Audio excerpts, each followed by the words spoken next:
This week on Two-Faced Wrestling Talk.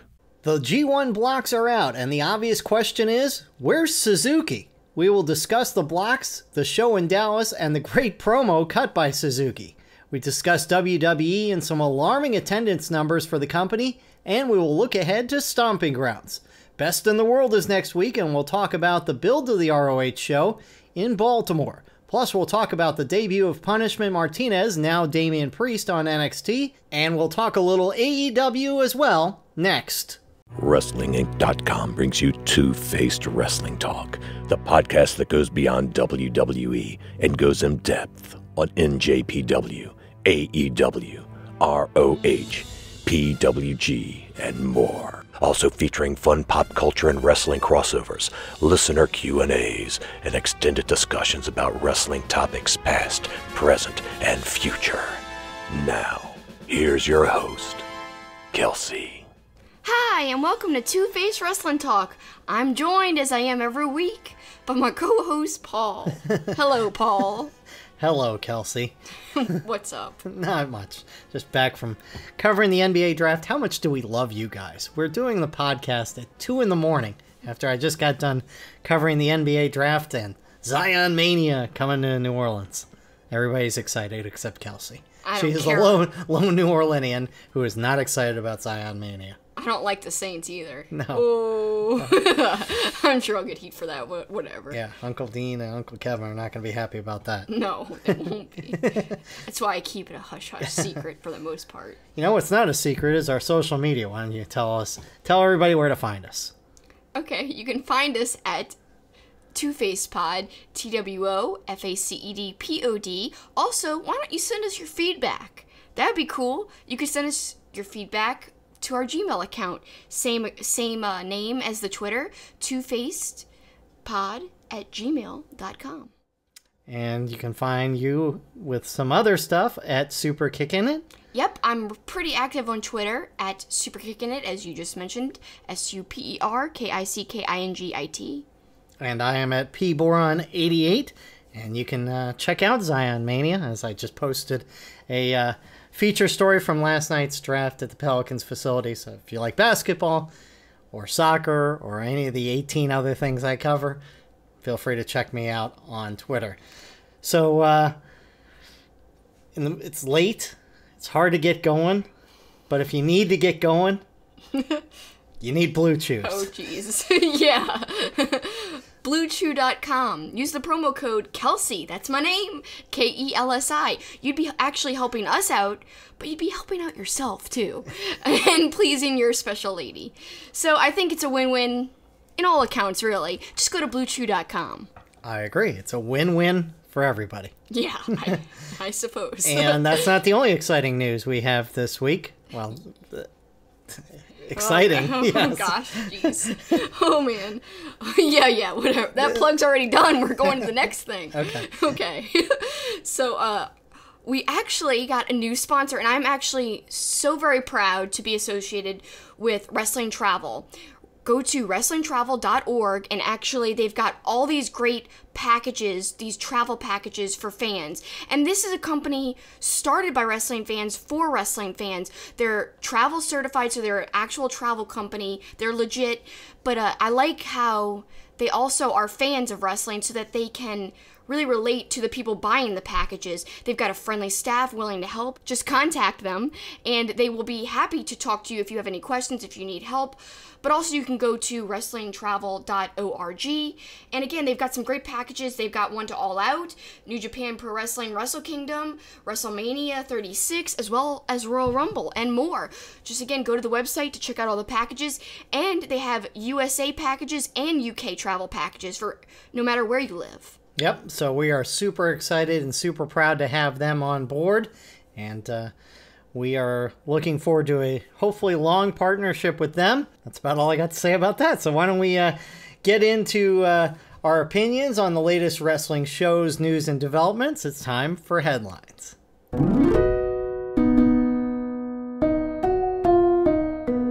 And we're going to start with G1. The blocks were released this week. And I know the thing that jumped out to us both right away was Suzuki not being on the G1. That was the first thing I noticed, and I was like, no! There goes all the matchups I wanted to see. I mean, not that it's not good, because everyone's raving about the first night in Dallas and how that's looking to be really exciting. You know, no Moxley on that show, though, because I'm sure there's some kind of conflict with AEW in the United States. You can't really perform for another big company in the U.S., I'm sure, that has something to do with it. But I'm not saying definitely does, but come on. But yeah, no Suzuki, and I really wanted to see some matchups like possibly Moxley versus Suzuki. Really, anybody versus Suzuki in the whole G1 could have been amazing. Yeah, I'm disappointed. There seems to be a prevailing feeling that all hope is not dead. Suzuki cut this amazing promo this week. I said it's one of the best promos I've ever seen. It's fantastic. Me too. We don't even speak Japanese and we loved it. We're like, oh. Thankfully it was translated, but even if it wasn't, I've said before, some of his promos, even if you don't know what he's saying, are great. But this, when you got the translation of, basically taking a shot at Okada, saying, "Are you afraid to fight me?" Taking a shot at the New Japan management, getting too comfortable. Are you afraid of Suzuki? Well, yes, everybody's afraid of Suzuki. Yeah. He goes, "Put me in the G1." But he says it like with a menacing... Put me in the G1. I don't know. That's like a Russian accent. What is going on? Anyway. And he didn't say it in English, so I don't know what that was at all. Did I mention it's 2 o'clock in the morning? Yeah. And now you're drinking, and I'm drinking beers. At 2 a.m. Yeah. All I had was Fruit Loops for dinner. This show's gonna go great. Oh no, you're already drunk, aren't you? Yeah, like not even a whole sip. 3 sips in. Not even a sip. All right. Anyway, so Suzuki, great promo. I don't know if it's gonna lead to something. I don't know if he's gonna get to fight his way into the G1. I don't think so, but it would be cool if he could. But it was an amazing promo. It would be cool if he could, but now they're doing that type of thing with Zack Sabre Jr. and Yoshihashi. So now Zack Sabre Jr. is putting up his spot in the G1 when he has his upcoming match against Yoshihashi. So not only is his British heavyweight title on the line, but now his G1 spot also. And so to me, it's like, I don't know how the Suzuki thing's going to work out if they're already doing that with Zack Sabre Jr. Yeah, it'll be interesting to see. I just can't imagine Suzuki not being in it. But as I've said before, I think despite the promo, it could be one of those deals that he doesn't want to be in this long, grueling tournament. I think that's a possibility too. I don't think that's a possibility at all. He's had great matches. He's had no problems with stamina. Someone did mention to me on Twitter, I kind of want to address this because I've seen multiple people say this. They said, Suzuki is Goldberg's age. Shouldn't he be winding down? I'm like, no way. No. Like, compare the two. It's insane. Like, it's apples and oranges, really. Suzuki is, I'm sorry, leaps and bounds above Goldberg in terms of in-ring quality at his age. He doesn't seem the same age. He moves great. Like, there's nothing wrong at all. He just doesn't seem his age at all. He's wrestling with guys half of his age, Right. It just, I don't think there is any need for him to wind down. He's in great shape. And there must be something about, I feel like specifically Japanese athletes, they just seem to go longer in their, in their in-ring career. They seem to last longer than American talents. And I'm not bashing American wrestlers. I'm just saying it must be something with their genes or with their training methods, possibly, because they're just so much better at lasting longer in the ring and having a longer career. Could you say last longer a few more times? What the heck? Are you leading to Blue Chew again? No! What is wrong with you? I don't know. You said last longer 3 or 4 times in that description right there. Well, now I wish I hadn't said I think Blue Chew is on your mind.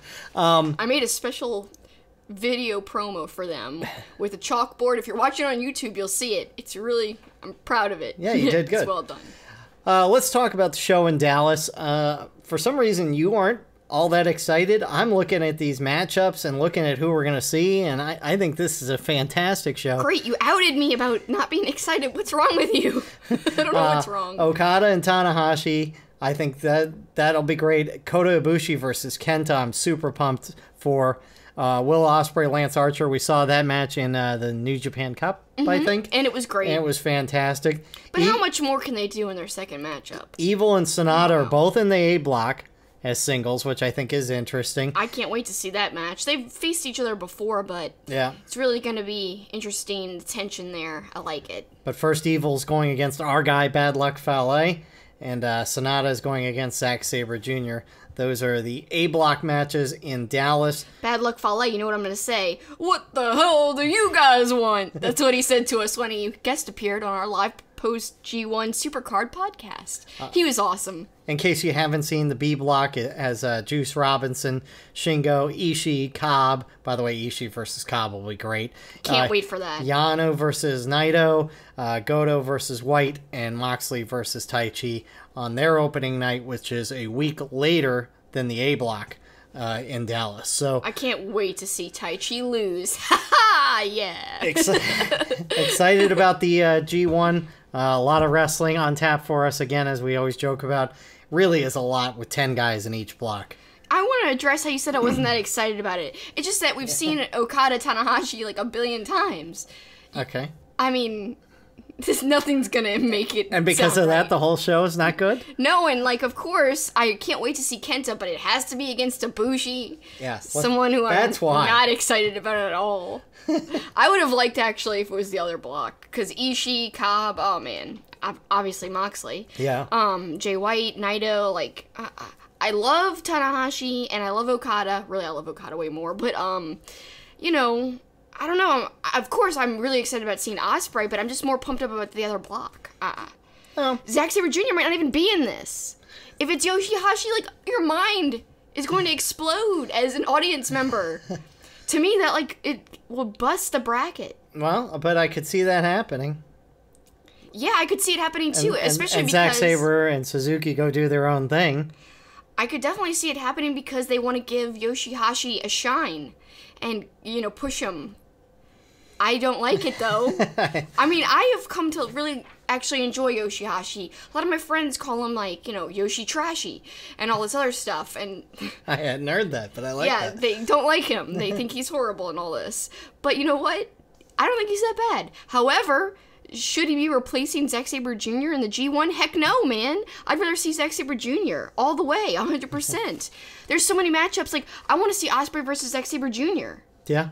Yeah, that would be good. Yeah, I mean, they've had great matches in the past, and it would be another good one. And just there's a lot of matchup possibilities. If you take Zack Sabre Jr. out, it just loses the luster.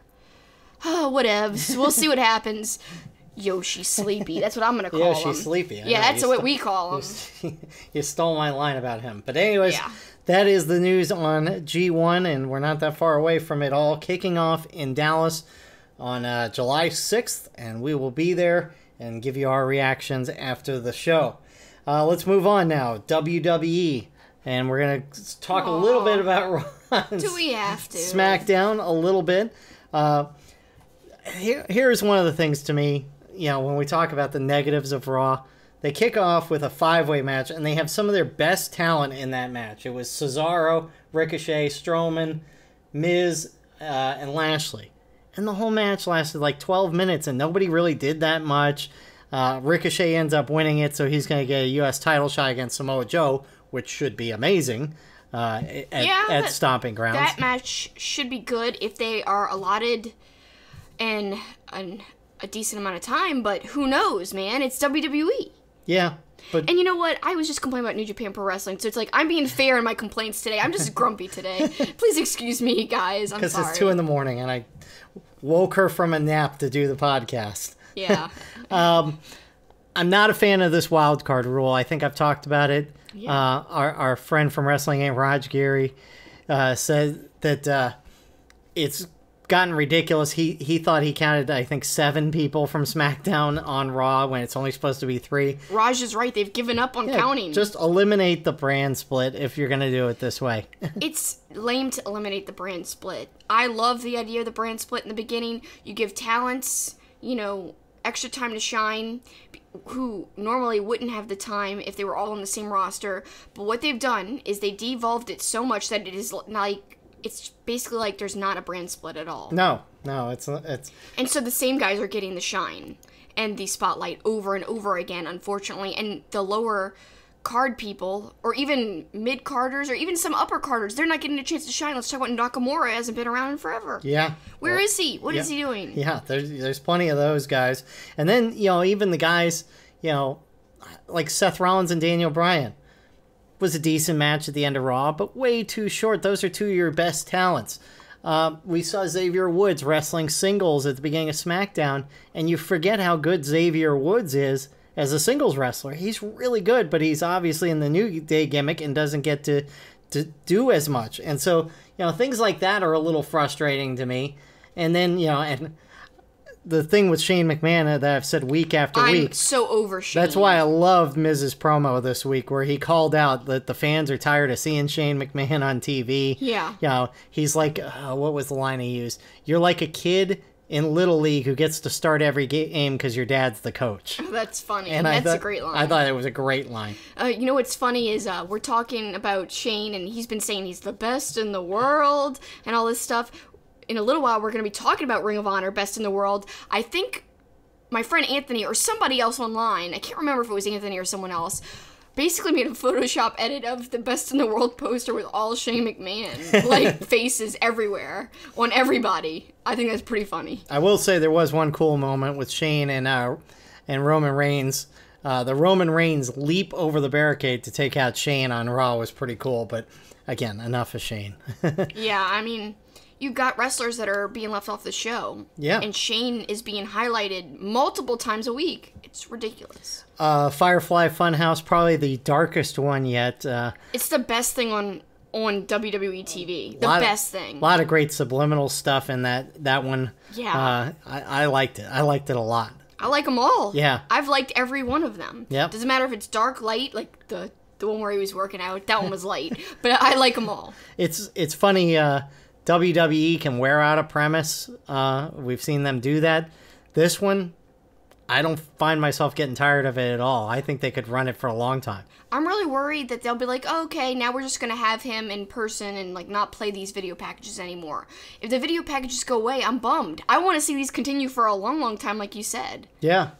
Don't drop the ball, WWE. Run with something that people love. Although, you know what is weird is when they show the audience inside the building when they're showing Firefly Funhouse. It's awkward. They're like all like, everything's silent. Like no one even seems to be smiling. I just think stop cutting away from the video and showing the arena. Yeah. I don't like it. I think that's a weird shot anyway. Why do we want to see people watching monitors? Yeah. Just show it full screen. I agree. One thing that you've noticed is the Eric Rowan wearing of band t-shirts. So it's the second best thing in all of WWE TV. This week he wore a Glory Hammer shirt. I'm not familiar with them. That was on Raw. You can tell us about them in a second. And then on SmackDown he wore Corrosion of Conformity. I don't know about Corrosion of Conformity, but I do know about Glory Hammer. The keyboardist is the lead singer of Ailstorm. When I just talked about them last week. If you guys missed last week's episode, he fronts a pirate heavy metal band that is Ailstorm. Ailstorm is so flippin' awesome. I saw them live in concert. It was one of the best concerts I've ever seen in my life. Truly, their songs are about pirate stuff. Drinking and all kinds of stuff. Like there's one called Magnetic North, and there's so many great Shipwrecked. So many great songs. But yeah, this Glory Hammer band was basically formed by the lead singer of Ailstorm, and he acts as the keyboardist for Glory Hammer. So pretty neat. They all play characters in Glory Hammer. They each have a specific character, each member of the band. So check them out. I just been listening to them this week. I didn't know about them before, actually. There you go. You used the word flipping. How about Seth Rollins flipping out with the steel chair on everybody this week? Like literally everyone. Wearing people out. One other thing I want to talk about WWE before we go on to Stomping Grounds and look ahead a couple matches there. Big time problems with the attendance. Yeah. Raw was in Los Angeles, one of their hotbeds of wrestling, and you could tell the upper levels were curtained off. That's, to me, if you're WWE, you're worried if one of your places that you always sell out or always have great crowds didn't have a good crowd.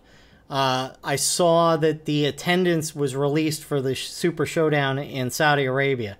62,000 seat stadium, 21,000 was the crowd. Way. Yeah. Yeah, and again, I took a couple pictures of the TV screen, and you could see how bad the crowd was when they went wide on the pyro. That's a huge gap, though. Yeah, it's pretty bad.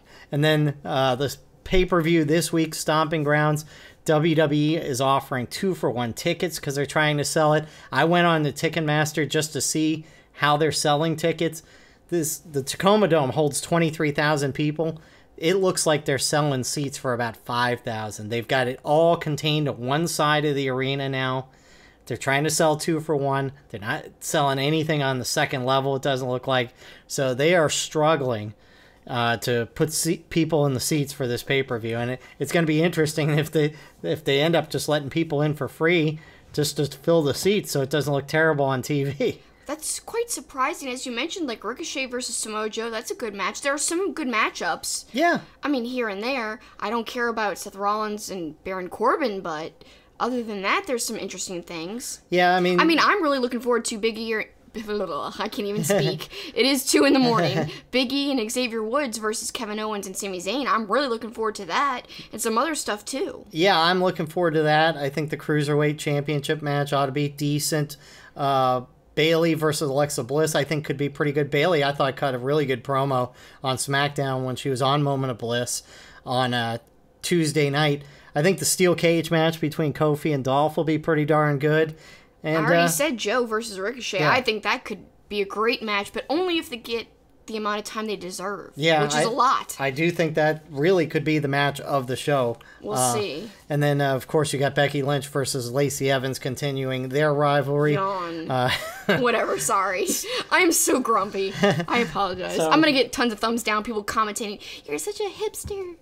And all this stuff, whatever. Whatever. Whatevs. So, Stomping Grounds coming up this week. Let's look at NXT real quickly. We finally got to see the debut of Damien Priest, formerly Punishment Martinez. I thought his entrance was pretty good. I thought it was an interesting entrance, and I was actually impressed by his opponent, Mendoza, which I didn't write down his first name, but I thought he was actually pretty impressive. I thought maybe he was supposed to be kind of a jobber, but in the end, Damien Priest gets the victory, but it'll be interesting to see how much play he gets, just like Donovan Dijakovic. I hate that, yeah. That name change. I just don't know. They've got so many guys, and we're going to talk a little more in a second about some more guys. It's like they've got to expand to 2 hours. They have to. I think they will when, the Fox deal comes around. Yeah, and go to FS1 or something, because they've got way too many people now. I know, and great talented people that they took away from the indies. So yeah, I mean, you've got to use these people. You've got to expand your time slot, or else no one's going to get enough time. Yeah, I mean, they announced a breakout tournament this week. And I did think it was interesting. They showed all the guys with their new names, but they put FKA, formerly known as. I don't like ACH's name change. I'm upset. Just leave him as ACH. I don't like a lot of them, but it is interesting. You're talking about all the indie talent they're signing.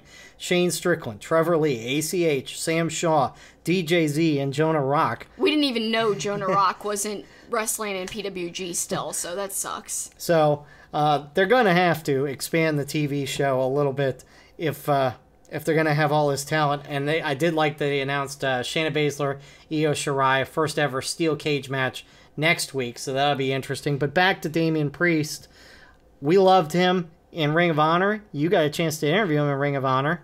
And? Yeah, a long time ago, what do you think, 2 years ago? About 2 years ago. 2 years ago, we got to catch up with him in Atlanta, and he was super, I wouldn't say he was unfriendly, but he was super interesting to talk to. He was nice, but he was intimidating. Serious and intimidating. He's intimidating because he's such a presence. He's so tall and towering, but was nice. And definitely, I would say, fascinating. So I asked him, how he got into wrestling, and then he talked a little bit about his martial arts background. So we'll play that clip for you right now. What made you get into wrestling? Can you pinpoint a point in your past where you were just like, oh, I'm hooked? Well, the physicality. I was into martial arts before I was into pro wrestling, and I used to do that for a living, and then eventually became time to evolve. And I always had a love for professional wrestling, and it was something that I always wanted to do. So I started training, and I realized that this was something that I really could do for the rest of my life. So that's what I did. Tell us a little bit about your martial arts past history. I trained under my father. It's a traditional Japanese martial arts called Goju-Ryu. I did that for my entire youth. I was a 2-time national champion in full contact fighting in the state of New York. And then we had martial arts school. Once we closed down the schools because we had to move, I decided to pursue the career in pro wrestling. Loved hearing from Punishment at the time. Now he's Damien Priest. Before we moved on to the next topic, what do you think about the name change, by the way? You know how I don't like a lot of these name changes. I think a lot of them are unnecessary. Yeah. I don't mind Damien Priest. I think it's actually a name that kind of fits him. But remember, even when he was Ring of Honor, I thought his name could have just been Punishment. Me too. So I thought was the kinda Martinez part was weird. Yeah, so I was kind of hoping WWE, NXT would just drop the Martinez and just call him Punishment. And I think that would have worked too. I think that would have worked really well, but I guess Damien Priest works. To me, all I can think about is straight up The Exorcist, because the priest in The Exorcist is called Damien. Of course, also, you could technically say it might be an homage to The Omen as well, because the little boy, I believe, is named Damien. But again, I think more of The Exorcist because Priest named Damien Priest, come on. It's so similar. And he plays kind of like, you know, his persona has always been kind of like a dark, macabre type of character anyway. Menacing guy. So it fits in that respect. It'll take a little getting used to for me, but I didn't like the Martinez ever. I thought it was always a very long name. Very just clunky. Yes, exactly. Hey, see, we're on the same page. We are on the same page sometimes. So there you go. But yeah, he's a great talent. Hope to see much more from him. But all the guys you mentioned, you know, ACH, Shane Strickland, Sam Shaw, Jonah Rock, and all those people are really talented. I hope they all get the time they deserve to shine because incredible talents. Man, NXT, they're getting a stacked roster. Yeah, beyond belief, really. It's not often we're calling for WWE programming to get longer, but I think in the case of NXT, I think it's warranted. If it keeps the style and tone, yeah. If it keeps the feel and the creative freedom, yes. It actually, you know, for wrestling people who don't want the gimmick stuff, NXT really, if they went to 2 hours, would be, to me, the most entertaining competition for AEW, if it's what it has always been. Yeah, it would be really the only thing that's comparable. Yeah, comparable. Yeah, exactly.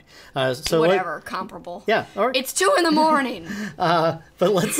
Whatever. Actually, it's 2:20 now. Speaking of AEW, a couple notes about them. When they do come on TV, they're going to start with a tag team tournament, which I think is a great move because... It's an awesome idea. You know, the Young Bucks have emphasized... You know, tag team wrestling can main event shows. So what better way to prove that than to start the TV with a tag team tournament? It's a great idea. And it's just the exact opposite of WWE. Because they have traditionally not really valued tag team wrestling, especially in the last few years. So to me, it's just such a cool, stark difference. And really, it's AEW showing their roots. The Bucks are a huge part of AEW. And tag team wrestling, obviously, is super important to them since they're tag team wrestlers. And really, they're 2 of the best wrestlers in the world. So, they're, to me, one of the best tag teams in the world. So, I think it's fitting for a tournament to go on because I think they could have some really good names in there. Obviously, Best Friends, Phoenix SCU. And Pentagon. Yeah, SCU. So, lots of great stuff to look forward to. Those the guys we just saw at Double or Nothing, Alejandro and... what was the other guy's name? I'm forgetting already. Well, regardless. I can't remember either. Regardless, they were really good. So there's obviously tag team talent in there, and we don't even know everyone truly that they have yet. They have a lot of people actually. When Chris Jericho did a podcast a few months ago, I think he said like over 50 people are on the roster as of right now. So, because you were actually saying worries about the roster being too thin, but they've got a lot of people. We just don't know. You know, we're not familiar with every single person. Right. Not every guy is going to be a name guy. Yeah. You know. So I just think that's interesting. That's a lot of talent in my mind. So I'm excited for the prospects of the future. And speaking of talent, they've got arguably one of the best broadcasters in the business in Excalibur, and he was profiled on their website this week. Yep, I hope everyone goes and checks it out. If you go to allelitewrestling.com, you could find it under the news tab, scroll down a few, and you'll see interview with the masked wrestler part 1, and it says in parentheses Excalibur. Something like along those lines. And it's a great part 1 of an interview. It's a written up transcript of an interview.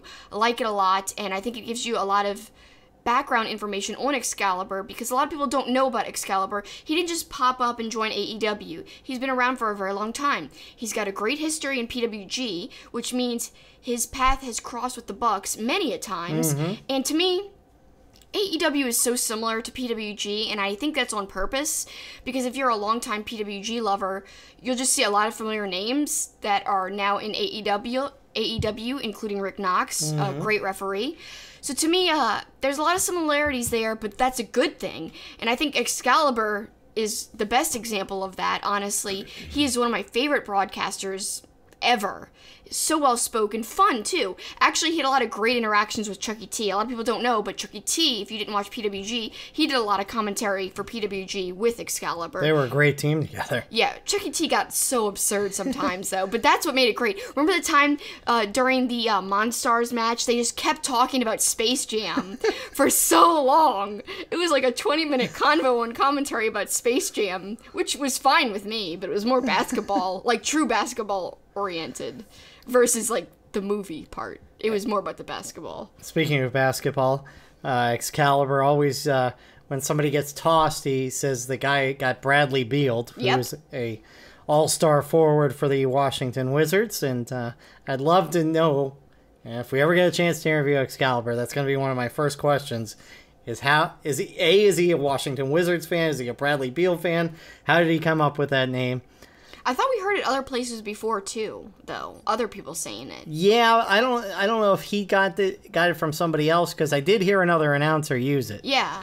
But I don't know if they stole it from him or vice versa. Honestly, Excalibur is like a dream interview for me. So if we could get him, like, that'd be a dream come true. Cross your fingers, shout it out, let everyone know you want to see Super Kickin' It and Two-Face Pod interview Excalibur. Please, shout it out on social media, you guys, if you want to hear it. Might happen at All Out. Yeah, we're going to All Out, or at least we plan to, even though we don't have tickets to the actual show yet, but we do have tickets to the surrounding things. Yes. So, we'll see. We will see indeed, and it will be unbelievable. You've got to do it with more oomph than that. Unbelievable! That's it. I don't think he says it with that weird accent, but okay. What accent? It was just an oomph. Yeah, I guess. Whatever. Anyway. Speaking of oomph, BlueChew.com. Yep. Anyway, oh God, this is going crazy now. You'll hear more from them in a moment. When we come back, we will look ahead to next Friday's Best in the World and discuss a key departure for Ring of Honor. Two-Face Wrestling Talk is proud to be sponsored by Wrestling Travel. Check them out on Twitter at Wrestling Travel. Also go to their website, wrestlingtravel.org, to find out about all the exciting travel packages, including a travel package to All Out, which includes 4 nights hotel stay, StarCast Platinum Bracelet, and a lower bowl ticket across from the hard cam. They also have a very fun Wrestle Kingdom travel package, which includes round-trip airfare, 5-night hotel near the Tokyo Dome, lower bowl tickets to both days of Wrestle Kingdom, and guided tours by Being the Elite's fat-ass Masa. Come on, who wouldn't want to hang out with Masa? I think that's like the coolest thing they offer. You get to have some time with him, meet him, interact with him. He'll literally be hanging with you. And you'd get to be a part of the first 2-day Wrestle Kingdom, which is going to be really special in my opinion. They also have travel packages to WWE events, including WrestleMania 36, which you can sign up for information at wrestlingtravel.org. And they've got packages to the Royal Rumble as well, plus other events too. Check out their website. There are USA travel packages, but also UK travel packages. So whether you live in the UK or where we live in the United States, you can find something for you. Also, don't forget they've got a friendly staff that can help you out.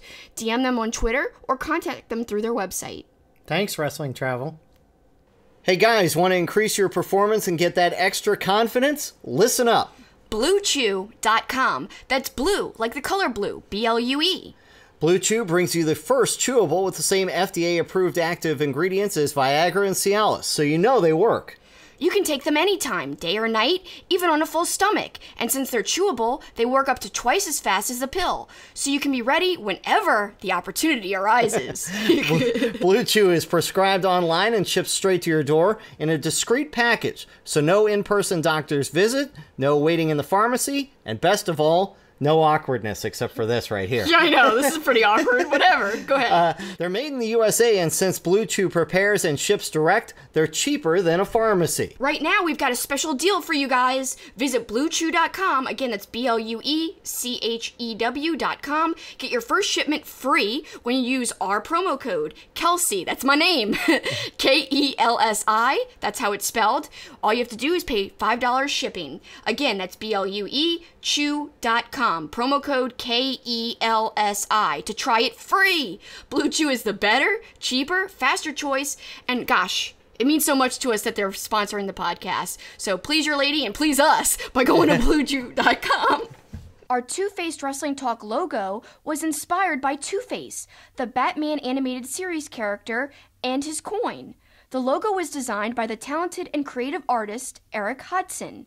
Eric creates wrestling-themed pieces as well as other pop culture art. He is also currently working on a Roddy Piper comic book. You can follow him on Facebook, Twitter, and Instagram at Dreaded Dinosaur. You can also support his work by becoming a patron at patreon.com/Dreaded Dinosaur. Please check out his work. And now back to Two-Face Wrestling Talk. So Best in the World is next Friday, so since we drop on Friday, there's no point in previewing it next week, so we're going to talk about Best in the World. But before we get into that, big news on the ROH front with Juice Robinson. Very disappointing and very worrisome for me. I'm really getting worried about Ring of Honor overall. You know, I had my interview with Colt where I said I wasn't worried about Ring of Honor, but like in hindsight, I'm starting to worry a little bit. And I know in the past I've said, oh, they've bounced back so many times before. It just seems like their reputation is being hurt with the fans. Like, the fans are looking down upon Ring of Honor, which to me in history has never happened. You know, they've had talent depart, but the opinion of Ring of Honor has never really gone down. Like, I've seen it at an all-time low right now. Well, people are just thinking really poorly of it, bashing it, you know. Well, and for Juice Robinson to say he's leaving because he's not getting, like, a benefit to his career from being in Ring of Honor. He thinks it's hindering. Yeah. That's what reports say, at least. Yeah. That if those reports are true, and they are reports, it is kind of scary that a wrestler of his stature would look at Ring of Honor that way. Yeah, like, what can he really, like, lose by being associated with Ring of Honor? I don't think it hurts his image at all. I mean, he was basically the forefront of Lifeblood. They were making him like the main piece of Lifeblood. So now where does Lifeblood go from here? They've got a match, like some of the members of Lifeblood, but, you know, started out with a certain number of people, including Juice and Tenille Dashwood, both now seemingly not associated with Ring of Honor. If reports are true about Juice, we'll see. Yeah, well, I mean, remember when we saw the shows up in Grand Rapids and Chicago, Juice wasn't on those shows either. Now, at that point, he had done the shows earlier in the tour, but wasn't at either of those shows. But yeah, that would be a disappointing blow, I think, for Ring of Honor. I think so. And then the reports also said, if they are to be believed, that other top New Japan talent feel the same way, and they don't really want to work at Ring of Honor. Stay tuned, but not happy to hear that for sure. No, I'm still, and always will be, a huge proponent and fan of Ring of Honor. I will always promote them because I really do. I think they're great. You know, they were the first people who let me interview wrestlers. And, you know, they've been really kind to us, and their quality of their matches are always great. That's what makes Ring of Honor so good. Plus, I feel like AEW, where did the Bucks and Cody really come from? Really specifically the Bucks. Ring of Honor. It really molded a lot of who they are. And heck, would All In even have happened without Ring of Honor's help? No. Yeah, exactly. So to me, it's just a huge blow to see Ring of Honor suffering so much after the creation of AEW. And it sucks because you look at Best in the World now, and you look at this show, and it's really a good show. I mean, I'm excited about the matchups here. Yeah. Matt Taven versus Jeff Cobb. I mean, how good a match should that be? I mean, incredible, really. I think it should be an interesting match. And another match I think could be like a sleeper stealer of the show, Shane Taylor versus Bandido. As you said, it's kind of like a clash of styles. But, you know, look, as much as Bandido flies around, he's shown incredible strength. And if he lifts up Shane Taylor and does what he's done in the past... Oh my gosh, that'd be awesome. Yeah. I'd mark out. We should be able to watch it live. Yeah, I think so. I don't see why not. Yeah, we're not going anywhere, I don't think. Not on a Friday. Not as of now. Villain Enterprises versus Haskins Black and Tracy Williams would be good. A pure rules match between Jonathan Gresham and Silas Young. Not sure if the Squid Boy will be. Man, I went to Squid to get involved and to mess it all up. So there was this guy dressed in like a squid mask at our show in Chicago, the War of the Worlds tour that we went to. And honestly, I loved it. He was so over. People were chanting, "Squid, squid, squid." I saw someone tweet, "What the hell is this?" after the TV premiered and they saw this guy in a squid mask. But I just think it was obviously a shot at Gresham, who's called, the octopus. So. Right. Dalton Castle versus Dragon Lee could be good. Flip Gordon versus Roosh, I think, will be really good. And then there's the battle of NWA versus ROH. It started at the NWA Crockett Cup show in North Carolina, where the Briscoes just went nuts on the NWA people. And now the Briscoe is going to go against Nick Aldis and Colt Cabana, if Colt Cabana can wrestle, because he is battling blood clots. Yeah, we saw him actually tweet that he had to cancel his shows recently, and that includes a show that he would have been on in New Orleans. Our local wrestling promotion, Wildcat, was scheduled to bring him in and have him on the card. So it kind of sucks he's not going to be there, but it's not his fault. He can't control having blood clots. Really hoping for a speedy recovery. Of course, last week on our episode, if you guys missed it, we aired a Colt Cabana interview, and I was really honored to talk with him, especially in such a long interview. He gave us a lot of time, and it meant a lot to both of us. Yeah, he was great to us and hung around with us for about a half hour between waiting on us and the actual interview. But the build to this match has been good with the NWA 10 Pounds of Gold series, which was, once again, really well done. Honestly, I think the 10 Pounds of Gold series on YouTube just adds to any match going on. It gives backstory. It makes it really not a big deal that NWA doesn't have its own separate TV. This is a way to get the stories out there, to get people invested. It's a new day and age. Like, I interviewed David Lagana a couple of months ago after All In, and we talked about the importance of, storytelling. And really, that's even more important than just having a TV deal in terms of connecting with fans and getting people behind you and relaunching the brand of NWA, which had squandered for a while. Well, and it goes along the lines of what Colt Cabana said to us last week when he talked about the Young Bucks when they started being the Elite. Lagana specifically said, YouTube is your TV channel. You don't need to have a network TV deal. You can release to the masses on YouTube and social media. And so this 10 Pounds of Gold series is perfect because, NWA does not have a TV deal per se, but they got a way to tell stories of their matches. Yeah, because, without that backstory, how can you get invested? But they're getting their backstory out there. And the specific episode that they released recently, it's called Nick Aldis and Colt Cabana versus the Briscoes.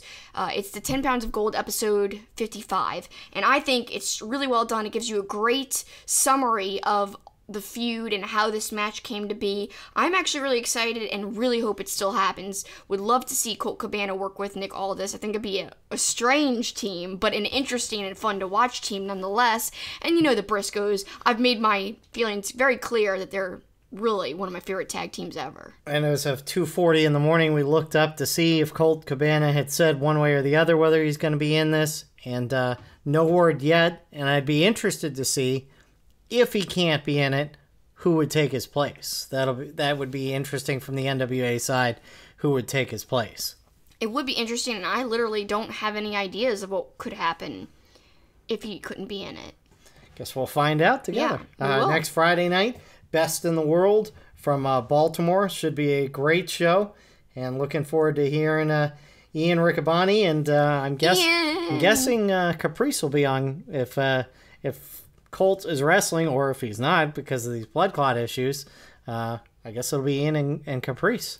I love Caprice and I love Ian, so that's really exciting to me. Woohoo! I can't wait.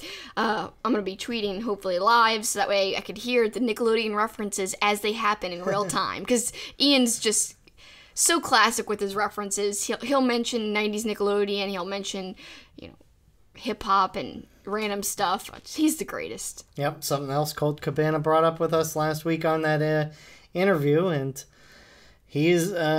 Ian's one of the best in the business, and he seems to work well with everybody, and looking forward to the show next week, and looking forward to more things to talk about next week, as we'll also be reviewing Stomping Grounds, and we'll be looking forward to Fyter Fest, as well as taking place next week, and as well the All Elite Wrestling show down in Daytona Beach, I believe so, yeah. So looking forward to that, and looking forward to you joining us for that, and looking forward to recording the podcast at a decent hour. I don't know. We keep saying that, but the last 3 weeks, including this week, so the last 3 weeks has been 6 a.m., 6 a.m., and now 2 a.m. I don't know which is better, 6 or 2, but they're both kind of really crummy to wake up early and record at. But that's how much we care about. You napped. I guess that's true. That's how much we care about you guys. Not only did I nap, I watched Are You Afraid of the Dark episodes while you were at work, so it was relaxing. That would have put me to sleep. Whatever. It was fun. Anyway. What? Let's wrap up. Time to say goodbye. Well, I do want to mention again, please, please, please check out WrestlingTravel.org. I am so honored to be sponsored and associated with them. I think it's a great company. I think fans should get to experience wrestling live. I think it's an important thing for fans to be able to experience. Wrestling Travel can help you. And again, it's a travel company run by wrestling fans for wrestling fans. So I think that's something special too. You could travel with like-minded people. Who wouldn't love that? So please, again, check them out on Twitter at Wrestling Travel, also WrestlingTravel.org, as I just said a minute ago. And make sure you check out our friends at Blue Chew as well. Promo code Kelsi, Kelsi. Do yourself a favor and do us a favor and use the promo code. But that's going to do it for this episode. Yep, that's all the time we have today, but we want to thank you for your time every week because it means a lot to us. We know your time is valuable. Until next time, that's it. That's the finish.